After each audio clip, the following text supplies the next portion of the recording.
first and foremost, you guys, this is Peter Crone. He is an extraordinary human being and someone that I truly, when I go through my gratitude list of energies and beings that are in my life, he's definitely one of them. I'm so grateful for his presence, for his guidance, for his wisdom, and everything that he's done, just what he does for our world and what he does to help all of us. And if you follow him, which if you don't, you absolutely should right now, as soon as we're done with this, and go follow him. He's just wisdom bombing all the time, and he does incredible podcasts everywhere. And people are always like, "You changed my life." So he's going to do a little bit of that for us today. He is going to share with us his wisdom, change our life a little bit. And Peter, would you do me the honor of introducing yourself to this audience, and I'm sure half of which already know you, and then maybe some haven't yet, but they're here to get to know you, because I definitely have pages of questions that came in. Awesome. Can't wait to get through them. Well, I mean, you know, I used to be called the Mind Architect, but now I've gone to the Wisdom Bomber, apparently. Yeah. So I like the upgrade. Well, first of all, thank you for having me on. I'm always humbled when I get the opportunity to join anyone's platform and their audience. And I know you have some very engaged followers who love what you do. And I feel blessed to have you in my life. And I'm here to be of service. You know, I'm not one to talk about myself very much. I'm not too good at that.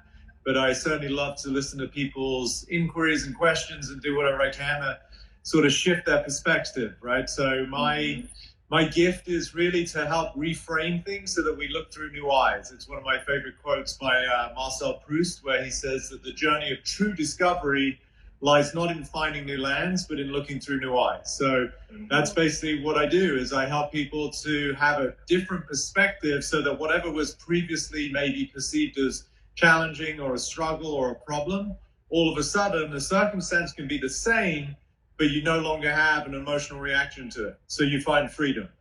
And freedom, love, and a greater sense of possibility, these are my products for people. So if anyone's on here listening right now and you want any of that, well, you're in the right place. Yes, well, you guys, Peter's just entirely too humble. Yes, what he does is in service, and you know, I think that that's why we connect so much, because we just exchanged, a conversation just, I think it was last night, just about how it's so beautiful that we can support each other, and what we do is so rooted in love, and what we do is so rooted in service. But I'd like everyone to know and realize that what your journey did start with pain and trauma, you know, and that's something that I feel that when people see where you're at now, they don't realize that journey had a beginning, right? And that because of that journey, it led you to this place where you came to realize how much the mind influences, you know, our health, our bodies, and you've worked so much with Ayurvedic healing to kind of mitigate that.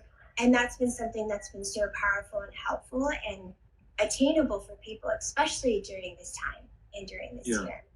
So even though you don't like talking about yourself, if you could share just a little bit about that so people can just have a little bit of that background. Sure. How you got to here. Yeah, so we all have our crosses to bear, and so I'm not special in that regard, but I did have, you know, a bit of a tough introduction to being human. My mum, she passed when I was 7 of cancer. And then my dad went to work one day when I was 17. He worked on what we call ferries, so the big boats that go between England and France and England and Belgium. And he never came back because the boat collapsed, and he was one of the few hundred that passed. So that was pretty tough. You know, I'm 17, being orphaned. I was an only child. So at that point in my life, it was just pure survival, right? I was just jammed into the experience of complete isolation and loneliness. And so I think that's why I also learned to have such an amount of compassion for people, because even though people might be in relationships, they may still have family members, they may have a community that supports them. The ego, which is what I'm helping to transcend, its experience is of isolation, right? So there's this I that we have in our head, the idea of myself that I can't do this, or I'm not this, or no one loves me. It's that I that I sort of had a visceral experience of being literally by myself. And it's the I would say it's the most disturbing and painful position for anyone to be in is complete isolation from the whole, right? So now when I work with people, I just have so much patience and compassion to realize that what they're up against isn't necessarily the circumstances of their life, but they're looking through the lens of separation, which gives them then the experience of fear, which of course a lot of people are feeling right now with the whole COVID stuff.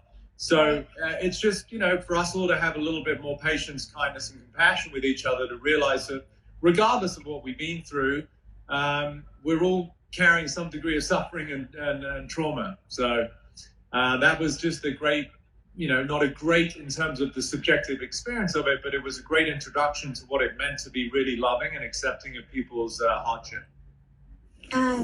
And thank you for sharing that.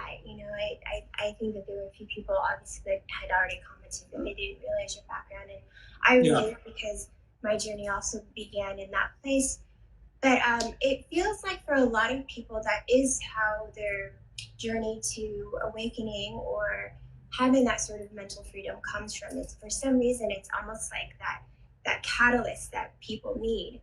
But if you're let's say you have clients we work with people, you and I both work with people that have maybe depression or issues with their physical body or their emotional bodies. But let's say someone is listening to this and they don't necessarily feel like they have that kind of negative catalyst, for lack of a better word, not negative, but what can they do to kind of tap in to continue to sort of free different aspects of their mind that they're not yet aware of? Does that make sense? Do you meaning if somebody's doesn't have the external catalyst of trauma? Yeah. Mm-hmm. Right. Because I don't want to alienate people who don't feel like they, have these negative traumas. They feel like right now they're navigating COVID okay. They're navigating what's going on okay. They're not sick. They feel like they're going, they have a mindset that is serving them. But, if there isn't that negative catalyst, I think that from what you've shared, there's always more, right? Like like there's always, you're never all the way there. You can always continue to free, continue to elevate. Yeah. So, I think it's sort of ironic, right? That we live in a world of contrast, right? We live in the world of duality. This paradigm is, by virtue of its nature, so that we can experience, we have to have relativity. Right. Right? So if you're lying in bed one night and it seems hot, you move your leg to the side and it feels cold, but only relative to where it was. So even though I love the intention of your question, in order for me to help somebody, whether it's conceptually right now as a group or in, like I just came from shooting a TV thing for, actually it was amazing with one of the superstars from the WWE of all industries, a wrestler. An amazing, beautiful, her name's Natty Reinhardt. She's one of the superstars for WWE. So they asked me to come and work with her. She'd gone through some tough, things, and that whole industry, I think, there's a lot of people who've had some very tough upbringings. But so there's one-on-one, and it was very powerful. She's a beautiful soul, and I just helped to sort of clean out some of the debris from her history, and now she's got this whole new sense of freedom about her, which is so exciting. But the point being, it's almost like we need to have something to work with. You know what I mean? It's fair enough. So it doesn't have to be the extremes of abuse or addiction or real trauma, but there's got to be something that you're aware of, that you feel, your perception is that it's not working in your life, right? It's not that it's not working, but your perception is that it's not working, or I don't want this, or I'd rather something else. That it's, if you think about, it's one of my more, Zen koan, do you know that term, a Zen koan? Yes, and it's sort of talk about it. Yeah, it's sort of one of these self-reflecting perspectives. It's a bit philosophical, where you can't really come to the answer. So I always say to a lot of my clients, of all the things that you're not actually focused on, which ones are bothering you the most, right? So when you're like, wait, what? So what you realize is, if you're not thinking about it, it's not quote unquote bothering you. The only thing that's actually upsetting you is something that you're aware of, right? So we have to actually have something to work with. So that's why I can sit here and philosophize and talk about my highfalutin wisdom and, all of these highly intelligent like perspectives on life. But it's much easier, it's much more fun actually and more powerful to get into the nitty gritty of someone's life. Like, what are they actually up against? Because that is the access point for me, at least, to see, oh, wow, your symptoms are revealing the deeper root cause of your subconscious programming.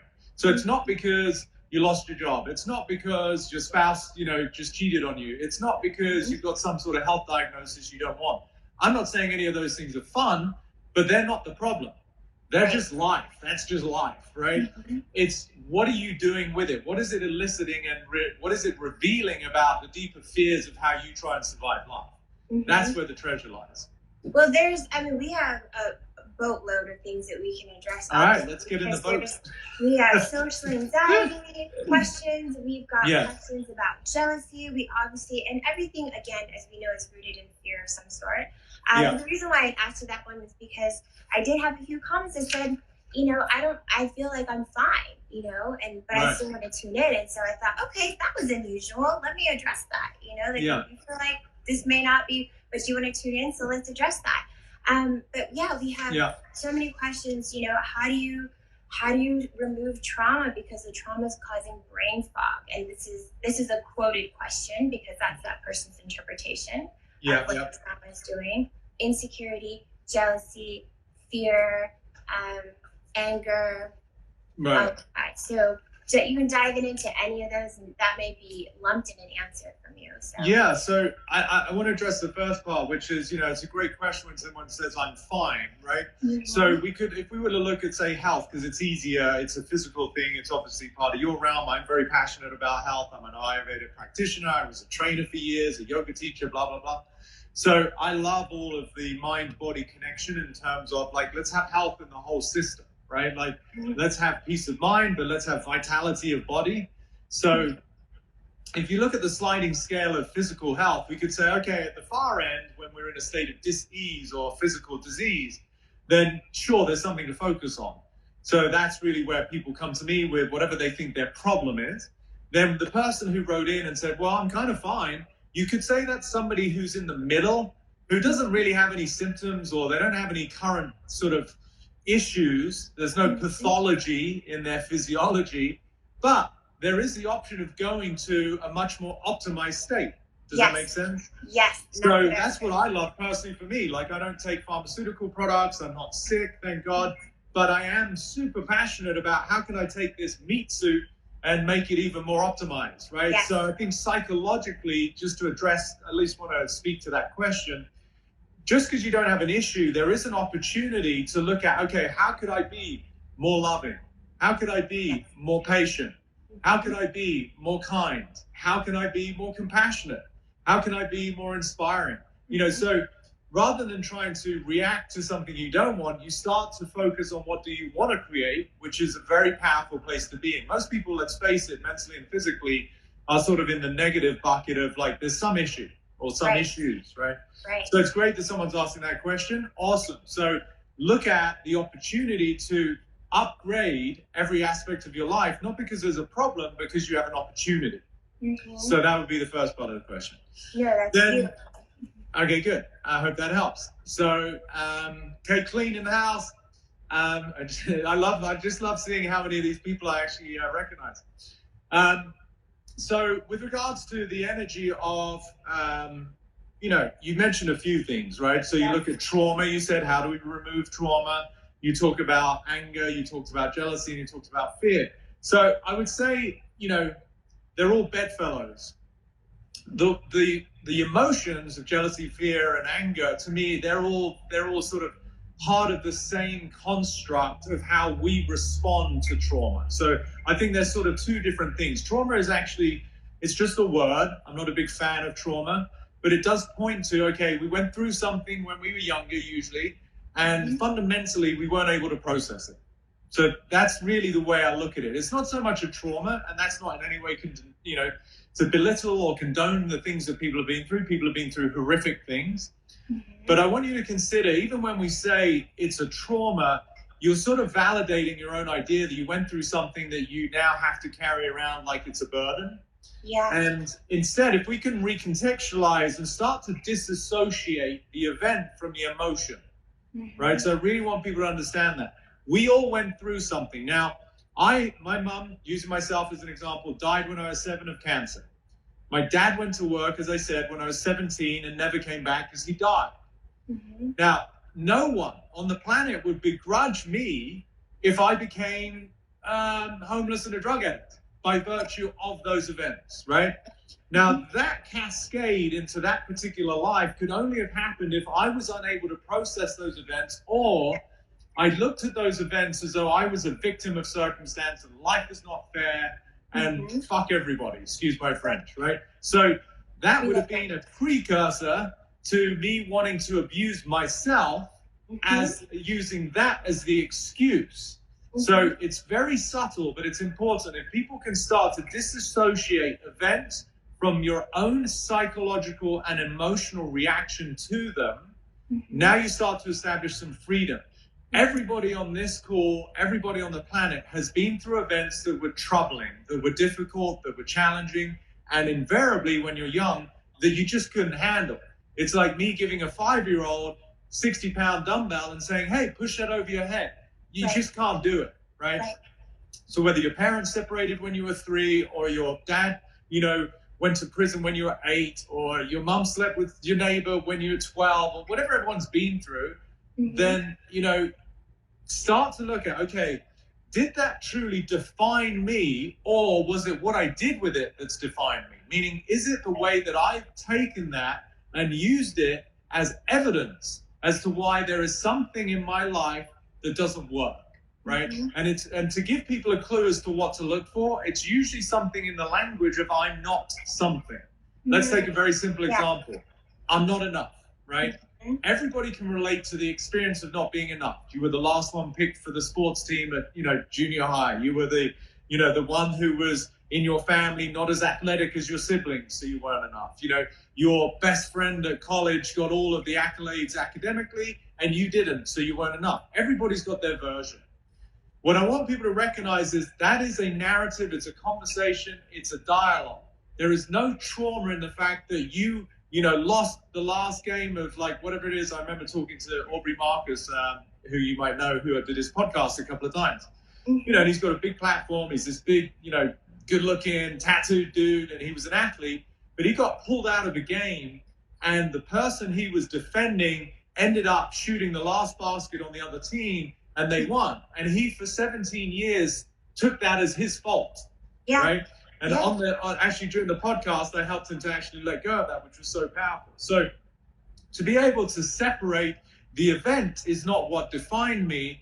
It was what I actually then took that event from it, which was, I would actually assert, was already in you. That's your karmic journey, why you're here to trigger whatever it is that as a soul you're here to reconcile. Now that all sounds a bit esoteric and metaphysical, but I feel that we're all limitless beings. We are completely and utterly free, but we come pre-installed, so to speak, with our fears, and then life is going to just trigger those fears until we let them go, and we're back to being free again. So the trauma part is, no, it's an event. It's an event. It doesn't mean it was an easy event. It could be a horrific event, but it was an event. And if you're here today, you made it.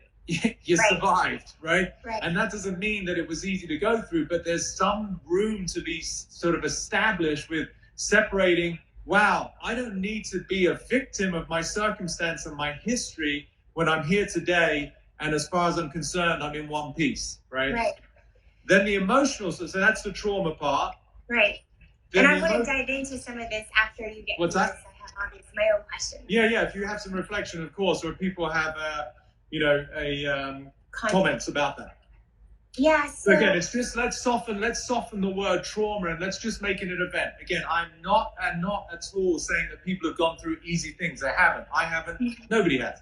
So it's not to belittle the fact that there's trauma, but let's just recontextualize and go, no, it's something you went through. It was a gift at one level because it revealed what is it that you're here to process, because it's saying if you attracted those circumstances, then at a deeper level, you have the absolute capacity to deal with it. Otherwise, you wouldn't have attracted it. Mother Teresa had a beautiful quote. She said, I know God won't give me anything I can't handle. I just wish he wouldn't trust me so much. right? So it's it's very powerful. So now with regards to emotion, so the ones you mentioned, jealousy, fear, and anger, they're all bedfellows. I'd say fear is really the foundation. Jealousy is more the expression of personified insecurity, where you're not recognizing your own worth, whereas anger is more sort of environmental insecurity. So think of it this way. If somebody buys a puppy, who doesn't love puppies, right? And which puppy isn't adorable, right? That's just their nature. But then you meet a dog who's 3, 5, 7 years old, and let's say you go to pet them, but they growl or they even try and bite or bark. And someone might say, oh, wow, that's a bad dog. Well, no, but that was a puppy at one point that everybody adored. So what transpired in the way that person, that being in the dog, was conditioned to think that it's scared and it's under danger, which means that at some point it was probably mistreated, right? So now you've got somebody who's barking, anger, which is really a reflection of where someone's been hurt. So the person who's angry isn't an angry person, they're just scared. And that again breeds compassion. You go, wow. It doesn't mean that you condone it or you just enable it, but let's just at least understand that person isn't actually an angry person. They're just coming from a position of fear, and anger is the way they protect themselves. Right. So I don't know if that's enough of a download for now. Well, no, I love all that. It's brilliant. And, so many things you said, I have my own response to some of the things you shared. And, we were talking about compassion and love and kindness. It actually came up in my conversation with Miranda yesterday. We were talking about compassion and how it's almost easier to have compassion for someone else than it is for yourself. And in light of everything that you're saying right now, and that separation of events and and the emotion, and I think that there are a lot of people out there that have, that's sort of what's missing for them, is that compassion and kindness and love that they need to have for themselves, given what their situations are. And what could you, how would you help them address that, first of all, because that's really where it's coming from. In a lot of ways, it's just lacking that compassion that you have for yourself, because you're blaming yourself.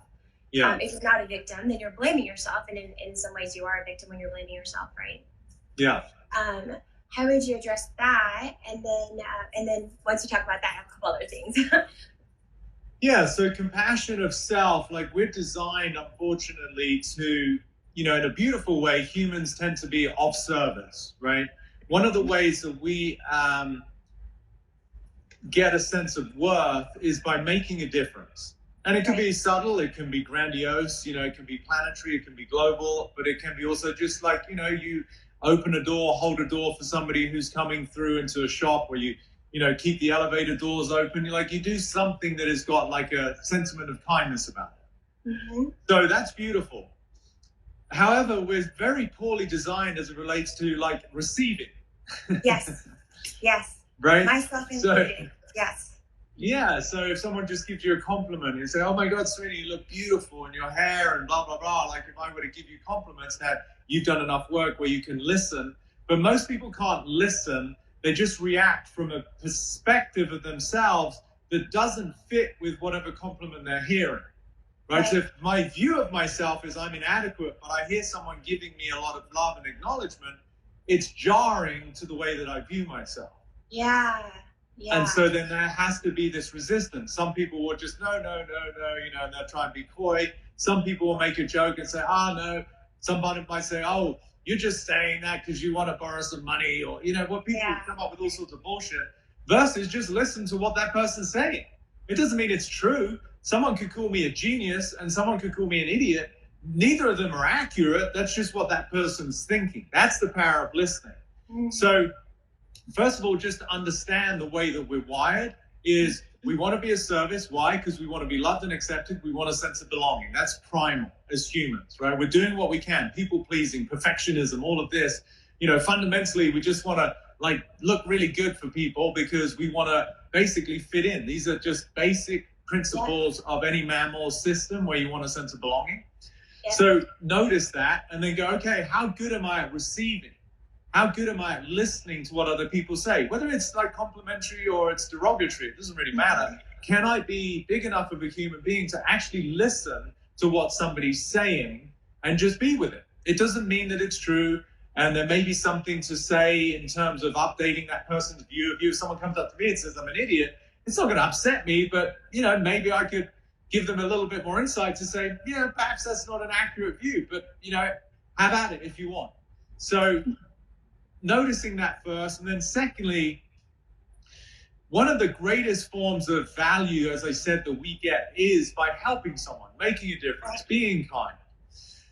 What people fail to recognize is I can help someone else and get a sense of worth and accomplishment and fulfillment. If I deny the receptivity of that from somebody else, I'm equally denying their opportunity to feel the same fulfillment. Does that make sense? It totally makes sense. Does that make sense to you guys? Yeah. So 10 hearts if that makes sense, because that was powerful. Yeah, so to be able to recognize that much of my gift to another human being is not so much what I can do for them, but what can I allow them to do for me that gives them a sense of self-worth and purpose. Mm-hmm. And so that starts to turn around this compassion thing of go, okay, first of all, I'm human, I'm not perfect, no one is. Get over yourself, you know, and so embrace your humanity, make space for contribution, make space for receiving, and then simultaneously recognize that just as we get joy out of making a difference, we can afford the same sentiment to somebody else so that they equally recognize their own sense of worth. Yes, that's such a good reminder and such a powerful reminder for all of us. I would say, and again, myself included, that it's harder to receive, right? To give, and that's what we're not keeping at the top of our mind when we're not receiving, or we're not allowing someone else to have that. Yeah, and I want you to understand the root cause of that is we're not programmed to receive, because the way we identify with ourselves is through the lens of inadequacy. And so therefore, if who I am is somehow lacking a sense of self-worth, I'm not actually programmed to receive, because the way I view myself is I'm somehow less than. And that's where the lie exists. That's where human suffering is. If I think that I am somehow inadequate, then I have to develop compensation patterns. I have to come up with these sort of survival mechanisms in reaction to my own belief of inadequacy. If who I am is somehow inadequate, where is the room for me to allow extraordinary things to show up in my life, whether it be as subtle as a compliment or a job promotion or just this miracle that came out of nowhere? Right? And that's where the power lies, in recognizing that by design, we aren't a space for the extraordinary to show up. Right. Wow. I like the way I said that. I mean, you guys, well, I just got tingles from that. I mean, if that resonated with you, send hearts. That was so powerful. And yes, I've had several messages asking if I will save this. This will definitely be saved, as with all my videos. So you'll be able to hear that again. Peter, what is just to make it more powerful for people, so just recognize in our humanity, we aren't the space for the extraordinary to show up, but beneath the obstacle, beneath the perception, beneath the definition of ourselves, is the rich tapestry in which the extraordinary can show up. Right? So if you get that, it's very powerful. It's not that who I am is inadequate, that I have to develop compensation patterns to try and make an amazing life. No, drop that whole facade of inadequacy, and then beneath that constraint, there is pure possibility. Yes. Oh, this is something I need to listen to again. Wow. I mean, and that leads into the question that I, wanted to ask you earlier, and it reflects upon some of the other questions, and it had to do with perfectionism.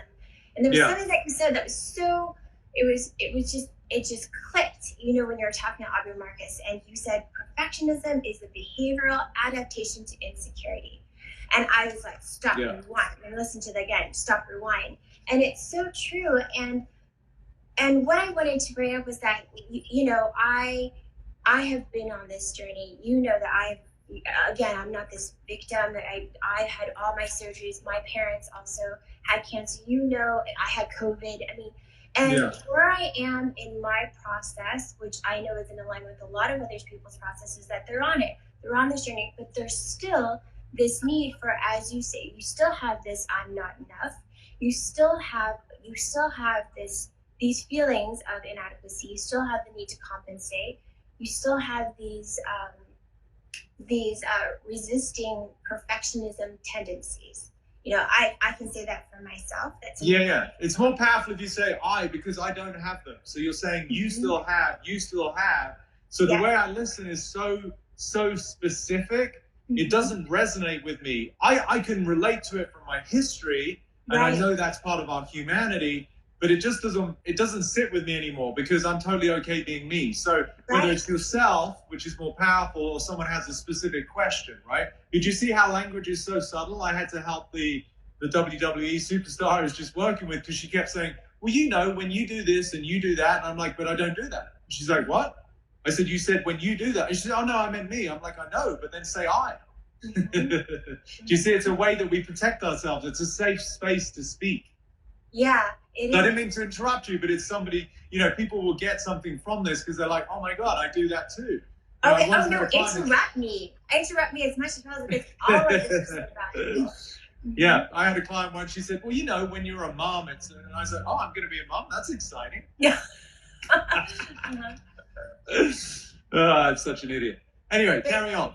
No, but it's great that you pointed that out, because that is how people speak. You know, they say you instead of I. And I feel like, you know, when you do say I, it's that acknowledgement that there's this that you can work on or address. And I feel like that's one step towards the process and the progress of it. So, you know, for people like that, you know, people who are doing what you're saying, they're separating, let's say, the event, as you say, from the emotion. They are trying to find compassion, but there's still that lingering inadequacy. There's even though on maybe a cerebral level, they understand that we are limitless, right? Yeah. We limitless. We have so much potential. We know that on this intellectual level, but it's not fully integrated because the behavior still reflects, you know, that there is this need to compensate. Yeah. No, it's a great articulation, and that's why it takes practice. You know, like I work with a lot of incredible performers, right? Whether it be in entertainment or particularly sports. And these are the best of what they do. They're being paid to perform at the highest level, whether it be like, you know, I've got 3 Olympic athletes next year in Tokyo, or the baseball, basketball, whatever. But they all know that they got to that level with an immense amount of consistent repetition and practice. So it's one thing to understand something which is now in your mind, oh yeah, I get it. But it's another thing, as you said, to truly integrate it. It's then another thing still to become a living example of it, and then eventually become a master such that you can teach, right? So I've been doing this for 20 years. It's second nature for me. I can still remember my feelings of inadequacy. I was called Perfect Pete at college as a compensation for the fact that deep down, I was actually pretty insecure, and I was always trying to, in a very subtle way, like make sure that people knew, you know, that I was good at some stuff or whatever we do, right? So I can still relate to it, but it's now transcended. I've integrated. It's like, okay, well, that was a boring game. That was exhausting. Why would I keep doing that? People will like me or they don't. Like, have at it. I'm still going to love them because my nature is to love. When you're out of fear and you're not coming from a place of survival, then all there is I love you.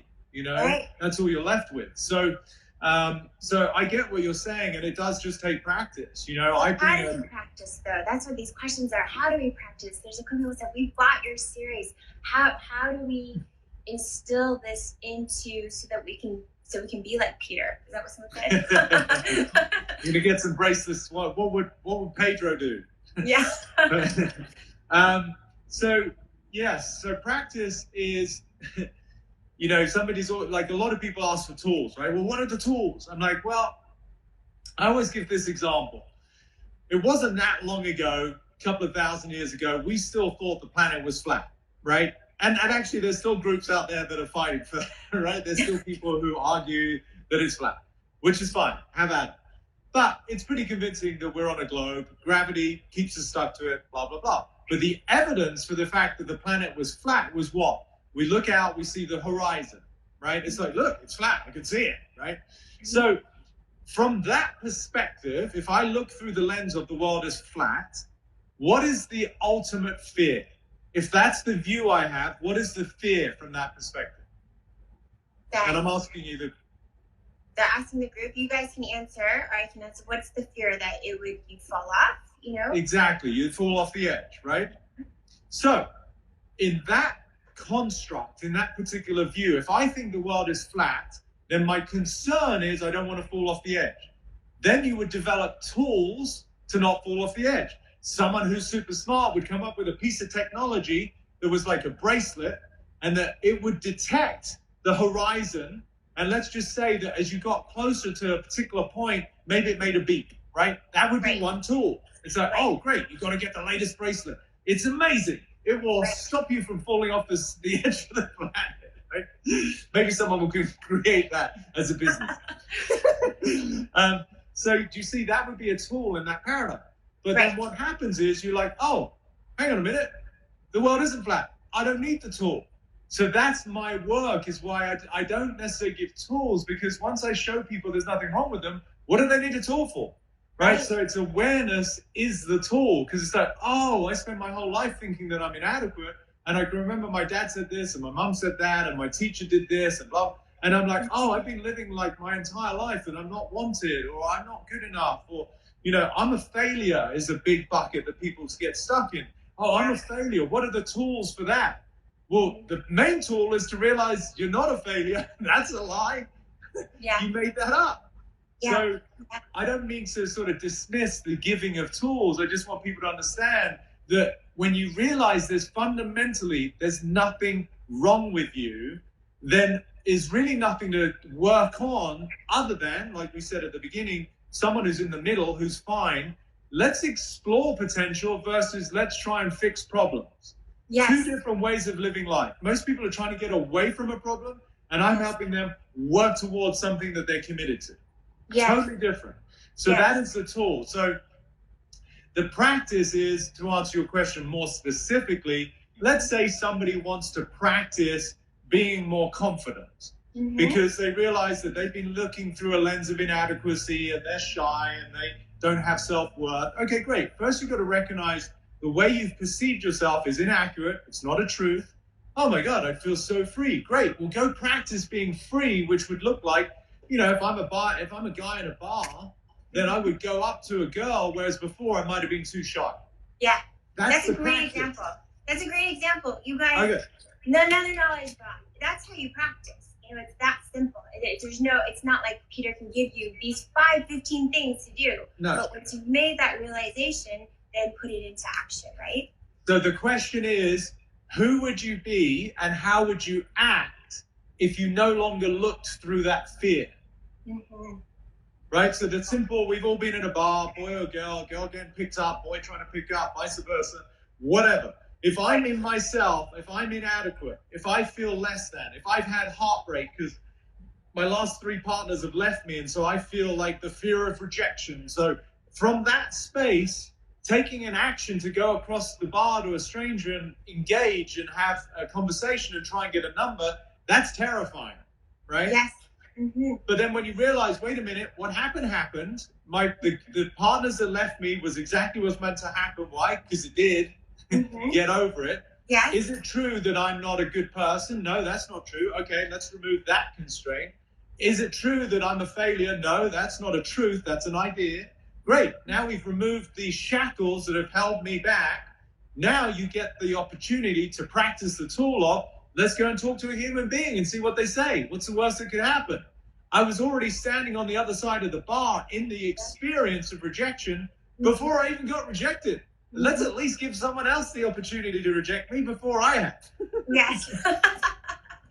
This is great though, and we have a question that keeps coming up and it addresses fear, but I think it's really related to sabotage. There's a question keeps coming up that says, well, how do I get over the fear of going to do something when I want the outcome, right? Which is in and of itself, it's a form of sabotage or self-sabotage. Say the question again. How do I get rid of fear? What?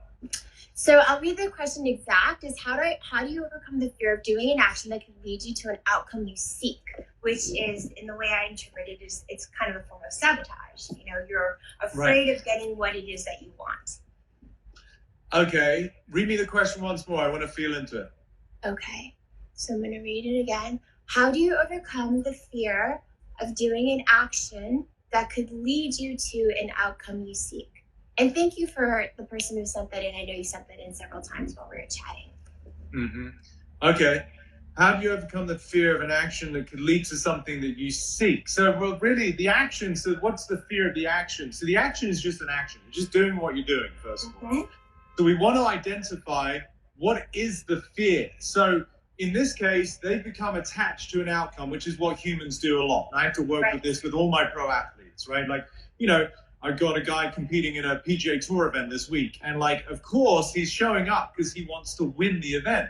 But for anyone who knows golf, it's played over 4 days. He can't win the event today. So the idea of having an attachment to the outcome is actually a detriment to his performance because his mind is now stuck in time. So he's not in the present moment, which is the only place you have any power to perform, whatever you're doing. So this person who asked the question, we'd have to go deeper and say, well, what is the actual fear of accomplishing whatever it is that you seek? So in this case, it sounds like what they seek is something they want, right? If it's something they want, it's got a perceived value. If they're scared that they might not get it, what it's actually revealing is that who they think they are, perhaps, just perhaps, isn't worthy of that outcome yet. Right. So that becomes a self-fulfilling prophecy. Like if who I am in the way that I view myself is less than the perceived outcome, then it's going to be very difficult to assimilate that. That makes sense? So how do we overcome the fear? The fear is not the fear of actually the accomplishment. The real fear, and this is very powerful for people to understand, is that you have to let go of the idea of yourself as somebody who can't get that outcome. You have to reconcile the view of yourself that is limiting such that that particular result isn't currently available to you. That's the fear. It's the fear is the death of the part of you that currently is the barrier to the outcome you want. Yes. Can't say it better than that.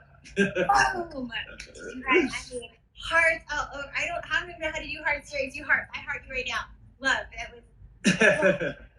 It was just. So that's the beauty of growth, right? This is what we're doing. This is what I do with anyone. This is what my Free Your Mind series is about, is to be able to identify. I work with 4 people in the guest sessions where you see me show people these constraints that then they transcend. So it's no longer me thinking I'm somehow inadequate, trying to get a result, whatever the result is, fill it in, a partner, a better job, more money, better health.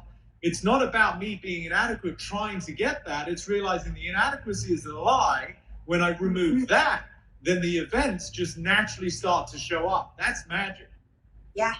Yeah, it absolutely is. And I'm looking at the time, and I think we jumped on and then off again, and there's more people that jumped on in the last 15 minutes, 20 minutes or so. So, so I think we'll just stay on until Instagram kicks us off. You know? Okay, we got like an hour, right? So we got about 5-6 minutes. We might have more because I jumped on after your. Okay, yeah. We'll just stay on until Instagram, kicks us off. Yeah. So that was so powerful.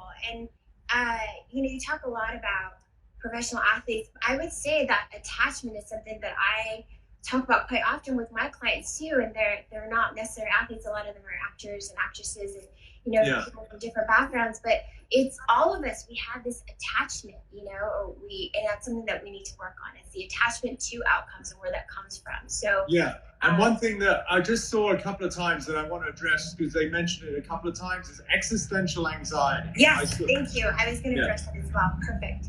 So, I understand what they're saying about existential, but I want you to consider, and this is a much more profound, distinction and maybe a little deep for today's conversation, but there's nothing existential.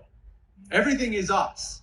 Right? Now we start to get into a really metaphysical conversation about like truly everything you're experiencing is you. So maybe this person is sensitive, maybe they're very compassionate, maybe they care a lot about planet Earth and people. I get it. I'm the same. I'm a big empath. But everything that you're feeling, so if it's existential depression, people have said existential anxiety. So it's recognizing that's within you. Now, you may argue, but I don't feel anxious. I'm just noticing it a lot with people around me. Okay, well then what is your opportunity is to hold a resonance of security, of trust, such that the people around you can start to emulate that, right? We mimic more than anything. People think this virus is contagious. I'm like, no, BS. It's totally like 99.7% of us. Even the CDC just came out with even higher numbers of survival rate. It's ridiculous, right? So the real virus, the real pandemic is fear, right? That the virus, to me, personal opinion, is the least thing to be concerned about, right? But what is contagious is the energy of mimicking. You know, I joked, like, they shut down sports stadiums because a lot of my clientele are pro athletes, so they were affected. I'm like, that's crazy. They shut down a sports arena because they're concerned about a virus being passed from one person to the next, which most people are going to survive anyway. I said, interesting.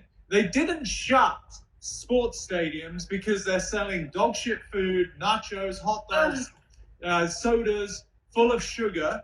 And they're like, wait, what? But that's not contagious. I'm like, are you kidding me? It's the most contagious thing there is. One, because everybody follows everybody. If a dad is taking a kid to a ball game and he's buying nachos with a big gulp soda, his son is now, through contagion, learning that that's a behavioral pattern that he wants to emulate.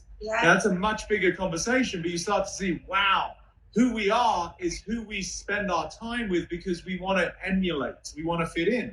So to the person's question about existential anxiety, rather than coming from the energy of anxiety, what if you came from the place of trust? What if you came from a place of freedom such that you raise the tide of the resonance that we all want, the vibration of complete security, real safety? Because this is a big question right now, is why are people so fucking scared of everybody? Because they feel not safe, right? Wear a mask and whatever it is, right? I get it. And I will, out of respect for people who are very, sensitive and immune compromised or elderly, fine, I get it. But for the most part, it's nonsense. But if we could actually establish within ourselves a feeling of real security, that my immune system is going to take care of business, that I'm not worried, then that is something that people can start to aspire to. And that's what changes the health of society, not because we keep propagating fear amongst each other. So existential anxiety, I get it. COVID has not created fear. It has revealed the extent of fear that was already there. Great. Now we can bring it to the surface. What can we do with fear? We can transmute it. We can bring love. We can hold it just like a parent would hold a child who's scared. And so within ourselves, the fear that we feel, we get to actually make space for it, say it's okay. By design, we're all wanting to survive. This seems like a threat. It's really not. It's a wake-up call to see that we have not been taking care of ourselves, we have not been taking care of each other, and we have not been taking care of planet Earth. So thank you, COVID, for revealing how off track we were. Now let's get our shit together. Let's be kind, let's be loving, let's make ourselves healthy versus fighting externally as a form of reaction and go, no, wait a minute. There's freaking billions of viruses. There's going to be others. I don't want to put injections in my body for every damn virus. I want to just be robust. I want to be healthy. I want to be in my own sense of security. Then you can bring anything to me, whether it be words or circumstance or virus, and I'm going to be totally good. Yeah, no, and thank you for that. And thank you for just throwing all that in, in the last 2 minutes. That's something that it's a powerful reminder. Pardon? Yeah. That was a bit of a big down. No, and we needed that because that's what COVID has done. It's just shown us where we can improve, and we have the power within ourselves to make ourselves healthier. The people around us take better care of ourselves, each other, of the environment, of the planet. This is something that we can do, and it's something that Peter and I talked about from the very beginning. And it's now, like as you said, with the information that's coming out from the CDC and all this, it's just confirming that, these are things that we need to do, that we can change, that we're empowered to do. Yeah, and this is the opportunity with you, with me, with our communities, with this beautiful group here. And I see some of the comments, and it's amazing, and I'm so grateful. Thank you for the love from everyone. But let's really look at this through the lens of intelligence. Let's look at this through the lens of discernment. If the powers that be, and I'm not pointing fingers to anybody, but the experts out there, which wherever you are in the world, if they were really, really concerned about health, then we would be making adjustments in the way that we support people who don't have resources, they don't have education, so that we can help them be healthy, right? Yeah. So get rid of the GMO foods. Let's stop with the glyphosate that is carcinogenic, that's sprayed across everything. Let's stop with the animals that are injected with antibiotics and treated like with such trauma. I'm not a vegan preacher or anything like that, but if you're going to source something, let's try and be conscious in the way that we do it, so that then we can promote health, so that we're all robust. Instead of just making people sick because you're feeding them horrible food, which then leads into the cascade of now you have to take pharmacological products, which are compromising you further. It's a vicious cycle. And then thinking that is the healthcare system. That is not a healthcare system. That is a sick care system, which has its merits. If I'm in a car accident, awesome. Saved my life, put me in the ER, I'd be so grateful. But for the day-to-day things that people deal with, it is a complete disservice. It is the absolute antithesis of health.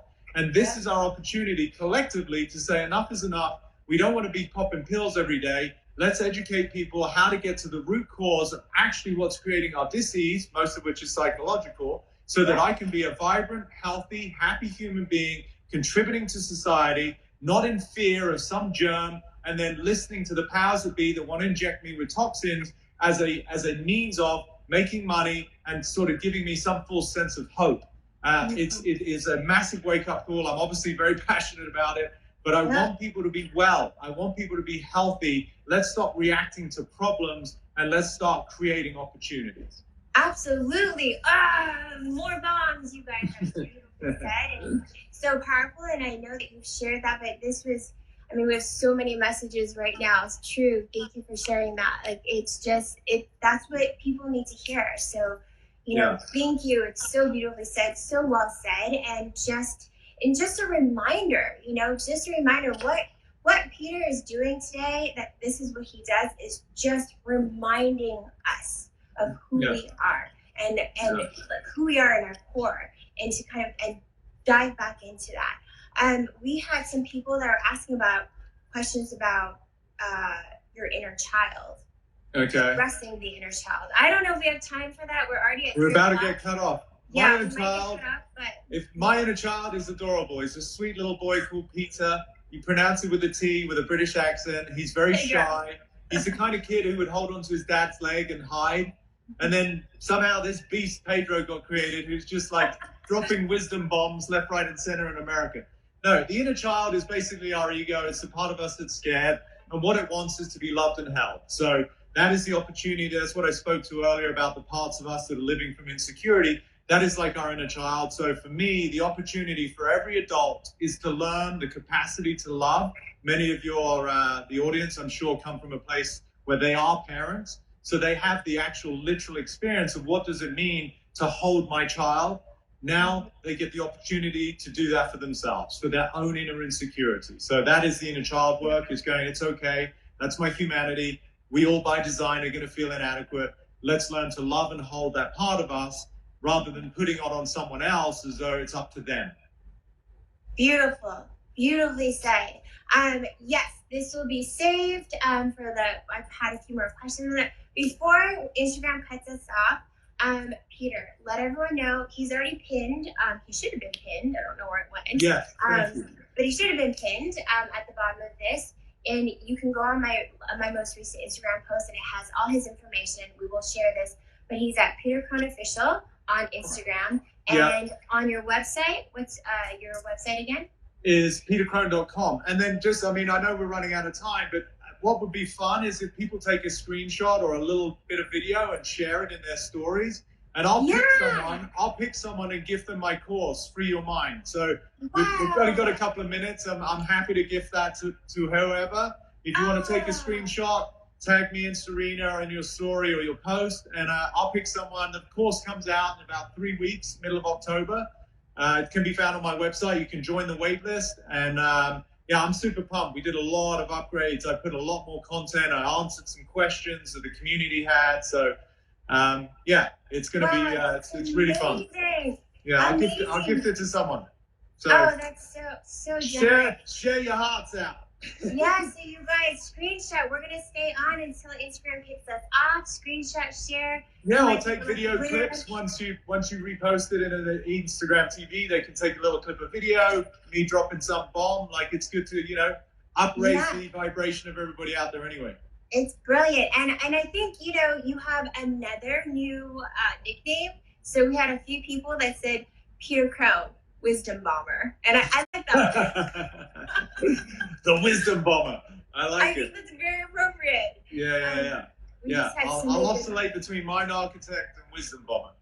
I know, we love that. Maybe that'll be the intro when we get this all cleaned up. So for those of you guys know, I always get everything cleaned up. We take away all the whatever comments and stuff, so you can actually see Peter's handsome face, and then we repost it in Facebook, and we'll make all the announcements. So this will be shared again and again, and if you maybe want Peter to come back on, let him know. Let's see some hearts. Maybe there's another time that we can come back on.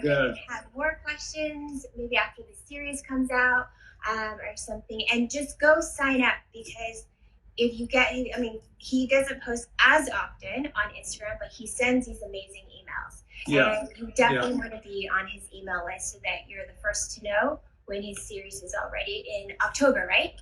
Yeah, coming out in about 3 weeks. Yeah. Amazing. So, I'm sorry for everyone we didn't get through all the questions, but I want to jump off before Instagram kicks us off in case, there's any recording issues for uploading the but is there anything else that you would like to share? We have a please come back. Peter's the best. So many more questions. No, let's wrap it up. I want to make sure we capture it and we don't lose anything. So I love everyone. Thank you for being with us, and we'll do it again. But we got a bit of work to do, but there's a massive opportunity right now for us as a species to become healthier, happier, more loving, more kind, and more compassionate. So collectively, let's start to raise the tide so that everyone can benefit. Yes, 100%. Thank you so much. Thank you so much, Peter. I appreciate you so much. And much love. See you guys. Okay, bye, guys. Thanks. Bye.